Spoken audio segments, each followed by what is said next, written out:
Challenge, le magazine nigérien de l'économie et de l'entreprise.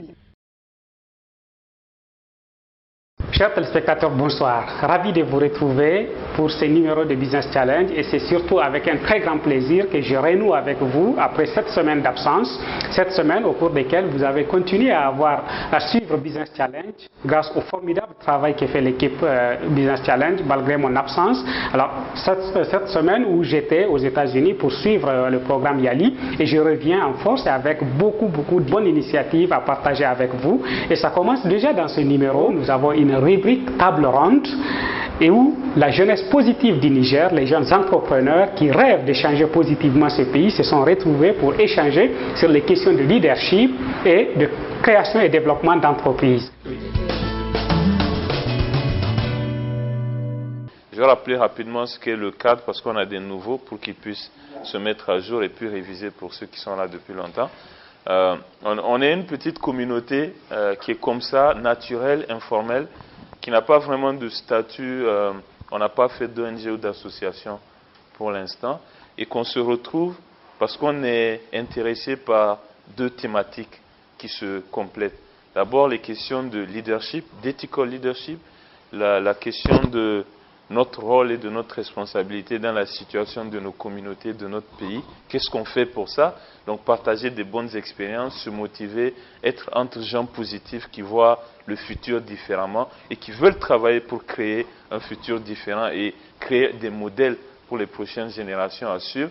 Vous avez vu quand tout le monde s'est présenté, on a presque chacun envie d'être comme l'autre, tellement chacun est particulier et apporte des choses géniales sur la table. Donc, les questions de leadership comme ça, discuter entre nous, de voir comment on avance, c'est une des raisons qui nous mettent ici. Et la deuxième raison, c'est l'entrepreneurship. Entre le chemin traditionnel d'aller être employé dans le secteur privé ou le chemin d'aller être fonctionnaire, avec lesquels nous on a grandi, je pense que la plupart des gens qui ont mon âge, quand on était à l'école, on ne nous a jamais parlé d'entrepreneuriat. Et dans un contexte global de notre pays où le youth unemployment est une problématique critique, où même quand tu as la bonne éducation, rien n'est certain que tu vas trouver le job ni dans le secteur public ni dans le secteur privé, et où même si le secteur public était à 100% de son rôle et que le secteur privé était à 100% de son dynamisme, par rapport aux démographiques de notre pays, on ne peut pas absorber toute la population active. Donc, structurellement, on ne peut pas, nous tous, avoir un job, nous les gens qui grandissons ou nos petits frères qui arrivent là. Donc, comment on peut faire?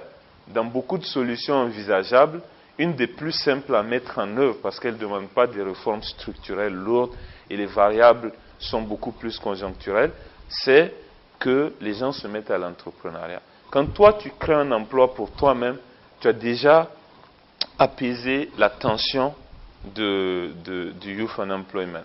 Mais alors, quand l'emploi que tu as créé pour toi-même permet de générer des emplois pour les autres, tu contribues à être une solution de fait à la problématique. Donc, l'entrepreneuriat pour nous est une des meilleures solutions, une des plus faciles à mettre en œuvre.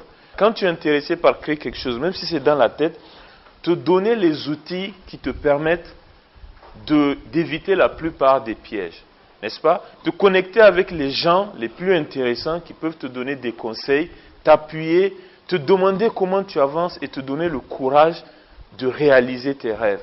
Et te mettre aussi en relation avec des sources de financement, parce que quelle que soit la manière dont on tourne ça, à un certain moment, on a vraiment besoin d'être aidé du point de vue financier. Maintenant, nous allons laisser notre grand succès Masra nous faire la présentation, nous parler de son expérience.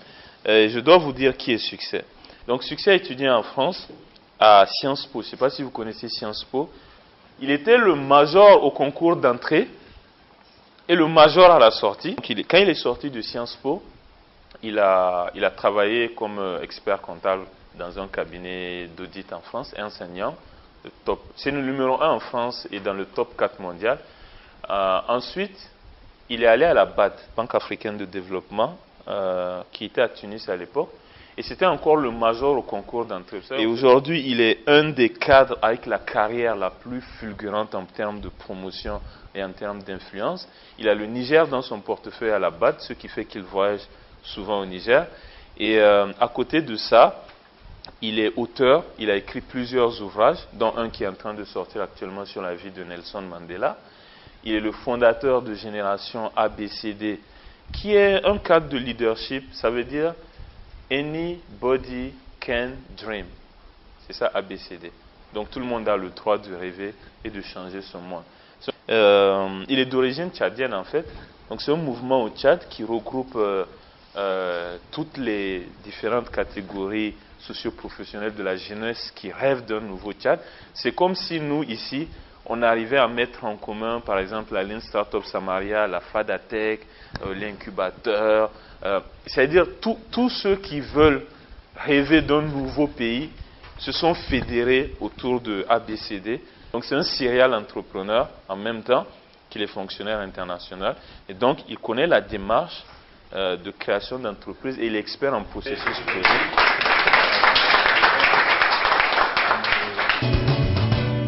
Je suis très content d'être parmi vous.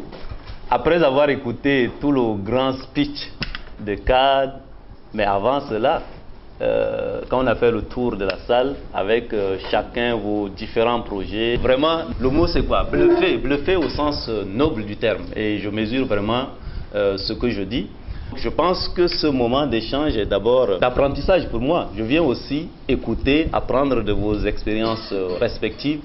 J'écoutais les projets de création d'entreprise. J'écoutais aussi des gens qui ont envie de résoudre un problème particulier qu'ils ont identifié. Et puis, je vois aussi un peu l'enthousiasme. Donc, je me dis peut-être que mon échange avec vous aujourd'hui, si vous le permettez, je vais peut-être structurer autour de trois aspects. Sur l'entrepreneuriat, je pense que vous avez plus de choses à m'apprendre que moi à vous apprendre. Sur le leadership, peut-être quelques éléments que nous pourrons partager ensemble. Mais si vous permettez, aujourd'hui, je vais axer peut-être mon intervention autour de quelques mots et quelques phrases qui m'ont inspiré et qui ont inspiré peut-être quelques personnes aussi dans la salle. Je voudrais vous rappeler, il y a quelqu'un dont je pense le combat n'a pas été pour peu de choses dans l'élection de quelqu'un comme Obama à la présidence des États-Unis. C'est Martin Luther King, que quelques-uns peut-être dans la salle vous connaissez, hein, ce pasteur américain de l'époque. Il parle de ce qu'il appelle les 3 dimensions d'une vie réussie, d'une vie accomplie. La première dimension, il dit, c'est la longueur d'une vie. La deuxième dimension, c'est la largeur. Et la troisième dimension, il dit, c'est la hauteur. C'est ces 3 dimensions-là autour desquelles j'aimerais qu'on s'entretienne un peu. La longueur d'une vie, c'est quoi? C'est l'envie que chacun de nous a de réussir, d'abord pour lui-même, pour sa famille, la plus restreinte.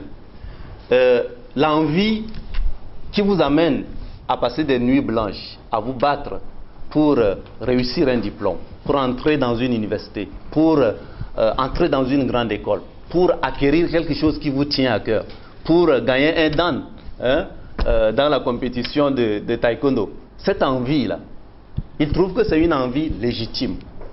Légitime et que chacun de nous doit pouvoir avoir dans sa vie. Mais il faut lui adjoindre une dimension un peu excellence. La longueur d'une vie, l'envie de réussir vous amène parfois à passer des nuits blanches, à écrire plusieurs programmes avant de trouver le meilleur, à essayer plusieurs choses, à éliminer les échecs pour garder la réussite. Cette envie est quelque chose de normal. Je pense que je l'ai vu dans cette salle-là. Et ça m'a replongé un peu dans ma petite vie à moi aussi. Je revois que il a fallu que... Moi, je suis né dans un village, au Tchad. Pour entrer à l'école, il a fallu se battre pour avoir même ne serait-ce que 500 francs CFA pour s'inscrire à l'école à l'époque. Et puis, mes premières années d'école, c'était dans des hameaux, assis à même le sol. Je ne savais même pas parler français. Et j'étais arrivé en classe. Le premier jour, le maître appelait les gens. Donc, il est arrivé sur moi et puis il m'a appelé. Il a appelé une personne avant moi. Il se trouvait que la personne était absente. Donc, la salle a répondu absent. Vous voyez un peu en classe là. Vous me voyez venir. Donc je suis là, et puis j'entends Masra succès. Et donc je réponds aussi absent. Donc, toute la salle a éclaté de rire. Hein? Moi je me sentais tellement mal. Et le maître s'est approché de moi et m'a dit succès, quand tu es là, il me disait en ma langue maintenant, il me disait quand tu es là dans la salle, tu réponds présent. C'est quand tu n'es pas là que tu dis absent. Et pour une fille c'est absent. Et j'ai dit au maître qui venait me parler ainsi, merci, et je lui ai promis que j'allais répondre présent désormais. Et implicitement, le temps passant, je me suis rendu compte que ce que je venais d'apprendre de ce maître, c'était la première leçon de vie, pour répondre présent, pour se battre, pour réussir. Et quand je revois un peu le chemin parcouru, sur la longueur d'abord, sur l'envie de réussir, et à la fin de l'année, je m'étais retrouvé premier de la classe, alors même que j'ai pris le train en marche et que je ne savais pas parler un mot du français. Donc quand je revois ce chemin parcouru, et chacun de vous ici peut avoir sa propre histoire qui peut illustrer un peu cela, sur la longueur de vie. Et un jour, je m'étais retrouvé en France, Kader vous a rappelé un peu le parcours qui est le mien, et j'étais entré finalement à réussir à faire l'école doctorale d'économie de la Sorbonne, à entrer à l'Institut d'études politiques de Paris avec la meilleure bourse d'excellence. Je m'étais retrouvé, à la fin de l'année, on me remettait un prix. Le prix de la meilleure performance académique. Et le jour où je recevais ce diplôme, j'avais eu un double sentiment, un peu bizarre. Le premier sentiment, c'est d'abord la joie, parce que je dis, moi, du fond de mon village, réussir à avoir le bac, aller étudier d'abord au Cameroun, aller en France, à me retrouver dans des écoles dont j'entendais seulement le nom, que je voyais que c'était peut-être sur un autre lieu, pas sur la terre. Comment est-ce que j'ai pu me retrouver là et avoir les meilleurs prix? Donc, j'étais content du parcours qui était le mien. Et cette sorte un peu de questionnement qui se bouillonnait dans mon esprit le même jour où je recevais en quelque sorte les honneurs, m'a amené à me poser la question de qu'est-ce qu'il faut faire pour être utile à la société. Et c'est en cela qu'on retrouve le deuxième élément qu'il appelle la largeur d'une vie. La largeur d'une vie, c'est... Kader parlait tantôt de, dans un désert, trouver un oasis. C'est comme si vous arriviez à grimper, à atteindre le sommet de la montagne. Mais vous devez être capable de vous dire en quoi est-ce que vous avez aplani les chemins pour permettre à ceux qui n'ont pas les possibilités comme vous d'atteindre aussi ce sommet de la montagne. Alors dans mon esprit, il y avait des choses qui venaient. C'est qu'est-ce qu'on peut faire pour ces 90% des populations de nos pays qui n'ont pas accès à l'électricité que nous voyons aujourd'hui. Qu'est-ce qu'on peut faire pour ces jeunes filles qui, dans les villages, par exemple, n'ont pas accès aux structures éducatives? Qu'est-ce qu'on peut faire pour que, dans nos pays, que l'histoire de l'Est du Niger ne soit pas déconnectée de l'histoire de l'Ouest du Niger? Qu'est-ce qu'on peut faire pour que, dans un pays comme le mien, l'histoire du nord du pays ne soit pas déconnectée de l'histoire du sud du pays? Qu'est-ce qu'on peut faire pour que les femmes réussissent à avoir une autonomisation financière? J'avais entendu le mot tantôt tout à l'heure parmi les futurs entrepreneurs que vous êtes et les entrepreneurs que vous êtes. Alors, ça m'a rappelé une autre des expressions de Martin qui disait que the most persistent question should be what you have done for others to reach the mountain top. Et donc, cela, je pense, résume à suffisance la question de la largeur. C'est quoi? C'est que, à travers vos créations d'entreprises, qui peuvent déjà initialement avoir pour ambition de vous faire réussir quelque chose que vous avez au bout de votre cœur comme une passion, il faut qu'il y ait une dimension qui est la largeur, c'est-à-dire l'envie d'être utile aux autres, l'envie d'aller vers les autres, pour aplanir les sentiers. Kader parlait des gens qui vont venir vous parler en, j'ai aimé l'expression, vous faire gagner en 1 minute ou en 1 journée 1 an de votre vie. C'est cela qui importe aussi. Si vous avez traversé des chemins plus difficiles, comment est-ce que vous faites en sorte que ceux qui viendront après vous ne passent pas par les mêmes chemins difficiles? Donc, tel devait être en quelque sorte ce qu'on appelle la largeur de notre vie. Largeur de notre vie que j'ai voulu finalement voir comme un des piliers de ma petite vie. Et mon choix de devenir en quelque sorte un soldat de développement, c'est ainsi que je me définis, et de tolérance à travers le continent en rentrant, faisant le choix de rentrer plutôt sur le continent pour faire des projets concrets de développement, plutôt que peut-être de me poser à la City, à Londres, où j'allais devenir un trader de métier que je respecte par ailleurs, mais j'avais conscience que peut-être mon utilité sera plus grande sur le continent. Donc, tel devrait être aussi, je vous exhorte à avoir cette dimension. Mon choix d'entrer à la Banque africaine de développement pour y travailler, pour être utile, s'inscrit dans ce cadre-là. Mon choix aussi d'écrire pour partager les idées s'inscrit dans ce cadre. Et je pense qu'on se rejoint tous avec vous dans vos envies de créer les entreprises pour transformer notre milieu, pour être utile à la société.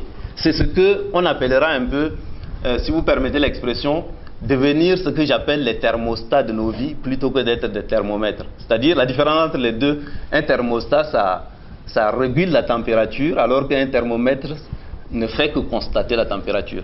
Je ne parle pas de la température au sens de la chaleur que nous avons en commun, mais je parle aussi de la température au sens de notre société. S'il y a des choses qui ne sont pas encore bien avancées, comment est-ce qu'on fait en sorte que chacune des personnes qui composent nos communautés à l'échelle de nos pays, à l'échelle de notre continent, à l'échelle de notre monde, puissent avoir le droit de rêver de l'excellence citoyenne, le droit de rêver d'avoir des opportunités. C'est dans ce sens que nous avons créé l'initiative Génération Anybody Can Dream, que Kader a rappelé tantôt, et sur lequel nous pourrons revenir si vous voulez. À tout cela, il faut ajouter la troisième et la dernière dimension, qui est la hauteur d'une vie. La hauteur d'une vie pour lui qui est un religieux, et vous avez rencontré sans doute quelques preachers aussi, partout dans votre vie, il faisait allusion à sa relation à Dieu en réalité. Mais vous pouvez considérer cela comme une invitation pour donner un certain sens à nos actions, pour donner une dimension humaine. Si tantôt j'écoutais Kader dans son intervention, il parlait de cette plateforme comme un lieu aussi de ethical leadership. Le mot le plus important, ce n'est pas leadership. Le mot le plus important là-dedans, c'est ethical. Et si vous regardez autour de notre monde, regardez les histoires récentes de la crise de subprime. Je ne sais pas si vous en avez entendu parler. Crise de la dette qui a amené le monde entier à resserrer un peu les ceintures et tout ça. Il n'y avait pas forcément... Ce dont le monde manquait, ce n'était pas les innovateurs. Ce dont le monde manquait, ce n'étaient pas des gens qui ne savent pas calculer les formules de mathématiques financières. Ce n'étaient pas des gens qui ne savent pas écrire des programmes informatiques. Ce n'étaient pas des gens qui n'étaient pas des meilleurs experts comptables, diplômés des meilleures écoles. Kader pourra peut-être témoigner en tant que leader d'une boîte d'audit. À l'époque, il y avait une boîte qui s'appelait Arthur et Anderson. Cette boîte s'est écroulée non pas parce que les gens qui étaient là-bas étaient les moins brillants. Il y avait les meilleurs experts comptables qui étaient là-bas. Ils étaient numéro 1 au monde. Mais du jour au lendemain, ils se sont écroulés. Non pas parce qu'il n'y avait pas des gens qui ne savaient pas faire les process, qui ne savaient pas comment on fait des raccourcis, des shortcuts pour être efficace et tout. Mais en trame de fond, il manquait des gens qui avaient la dimension éthique. C'est-à-dire c'est le sens à donner à nos projets de création d'entreprise. On ne veut pas juste créer du business pour du business. On ne veut pas juste des gens qui soient brillants, qui réussissent les grandes écoles, avec des grands diplômes. Mais en dehors de cela, il fallait ajouter une autre dimension. Et ce cabinet accompagnait une autre société qui travaillait dans l'énergie, qui s'appelait Enron, et qui s'est écroulée brutalement. Non pas parce que les gens qui dirigeaient cette école, cette boîte, n'étaient pas parmi les meilleurs. Il y avait même parmi eux des gens qui étaient diplômés de Harvard, des grandes écoles, de Yale, de Columbia. Donc, ils savaient très bien faire les formules mathématiques, la stratégie, mais il y avait quelque chose en trame de fond qui manquait à ces gens-là. C'était la dimension de la hauteur, le sens à donner à leurs actions. C'est peut-être sur cela aussi que j'ai envie de vous inviter à réfléchir. Et sur ça, permettez-moi de faire un point sur une petite expérience qui est la mienne. parmi les autres activités que je mène au pays, en dehors de l'entrepreneuriat et tout, avec les jeunes, je suis conseiller depuis presque 10 ans d'un centre de ressources pour jeunes aveugles. Et même quand j'étudiais en France ou au Cameroun, chaque fois que je rentrais au pays, j'avais cette joie-là toujours de retrouver mes amis, les jeunes aveugles, et je venais les voir. Et on a, en 10 ans, créé comme ça une sorte un peu de complicité avec chacun d'eux. On se parle par nos prénoms, on se taquine, on a des anecdotes bilatéraux, on va dire, entre moi et chacun d'eux. Mais ces gens-là, ils ne m'ont jamais vu. Jamais vu au sens de... Voilà. Et un jour, j'étais resté comme ça avec l'un d'entre eux, un très bon ami d'ailleurs. Je lui dis, mais Best, il s'appelait Best. Alors, je lui dis, mais Best, comment est-ce que tu me représentes, moi, dans ton esprit? Alors, je m'attendais à ce que peut-être ça puisse l'énerver. J'avais hésité pendant longtemps à poser cette question-là. Mais quand je lui ai posé la question, il me dit, mais tu sais bien que tu dois te souvenir de notre devise de vie, qui est qu'on ne voit bien qu'avec le cœur. Et c'est la devise de ce centre de ressources pour les jeunes aveugles. On ne voit bien qu'avec le cœur. Et à vrai dire, je ne sais à quoi tu ressembles. Je le cite un peu, hein. Peu importe ta couleur, ton teint, etc. J'ai donc finalement réalisé la véracité et la profondeur de cette parole que mon ami le jeune aveugle venait de me dire. J'ai réalisé que parfois, des gens brillants à l'école, brillants professionnellement, pouvaient avoir une cécité visuelle, pouvaient avoir un handicap de cœur qui les empêche de réaliser des choses qui ont un certain sens pour nos vies. J'ai réalisé que des gens, parfois ingénieux en création d'entreprises et en innovation technologique, pouvaient tout vendre, y compris leur âme. Est-ce que ceux-là ne sont pas finalement ce qu'on peut appeler les handicapés de la dignité humaine? Ça veut dire quoi? Ça veut dire que c'est un appel à ce qu'on intègre une autre dimension qui est la hauteur dans chacun de nos actes. Et je veux saluer donc en vous, à travers vos initiatives respectives qui veulent amener vers l'utilité sociale, à travers des projets d'engagement citoyen ou de création d'entreprises, à planir un peu les sentiers pour nos milieux respectifs. Et c'est là où je voudrais aussi qu'on ait à l'esprit une citation, hein, c'est sur cela que je veux finir mon propos, c'est celle de Nelson Mandela, que je pense partager en commun avec Kade et les autres comme une des plus belles illustrations pour nous les jeunes. C'est qu'il disait « It seems always impossible until it is done ». Ça semble toujours impossible jusqu'à ce que ça soit fait. Et vous allez toujours faire face à cela. On vous dira « C'est pas possible de changer la société. Elle est comme cela. La tradition est là. Les manières de faire ont toujours été comme ça.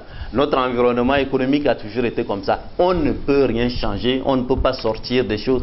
Il faut leur opposer. It could be changed. Ça peut changer. Et pour quelqu'un qui a essayé de passer, c'est sur un autre plan carrément, mais passer 27 ans en prison pour essayer de défendre une cause pour laquelle il croyait, je pense que parmi vous, il y a plein de gens qui ont moins de 27 ans encore. C'est-à-dire, depuis que vous êtes né, un homme a décidé de rester en prison pour dire « J'attends que ce pourquoi je suis convaincu là, que vous renonciez à la manière dont vous faites les choses, pour faire changer. » C'est pour dire que parfois ça peut prendre 1 an, un projet d'entreprise. Ça peut prendre 2 ans, un projet d'entreprise. Ça peut prendre 3 ans, mais ça peut prendre aussi 2 mois, 3 mois. Mais peu importe la durée ou les difficultés par lesquelles vous devez passer, il est important d'avoir à l'esprit ce côté de vous dire que c'est possible, les choses peuvent changer. À l'échelle d'une création d'une entreprise, c'est valable. À l'échelle de nos pays, c'est valable. Qu'on peut changer le cours des choses. Et parfois, ça commence par quelques 2 ou 3 personnes qui au début se croient seuls, se croient en train de faire des choses qui ne vont pas aboutir. Et puis, subitement, des gens qui y croient aussi se joignent à eux et ils réussiront ensemble à créer des choses extraordinaires. Je vous remercie donc.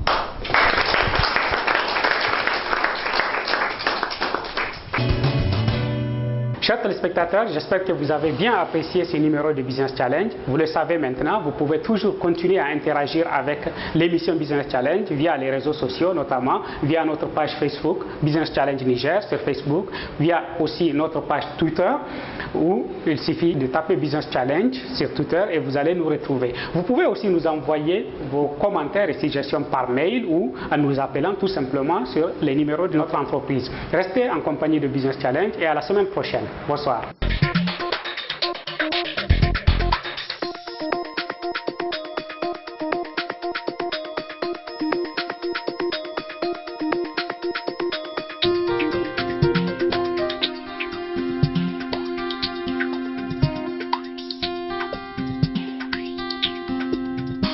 Business Challenge, le magazine nigérien de l'économie et de l'entreprise.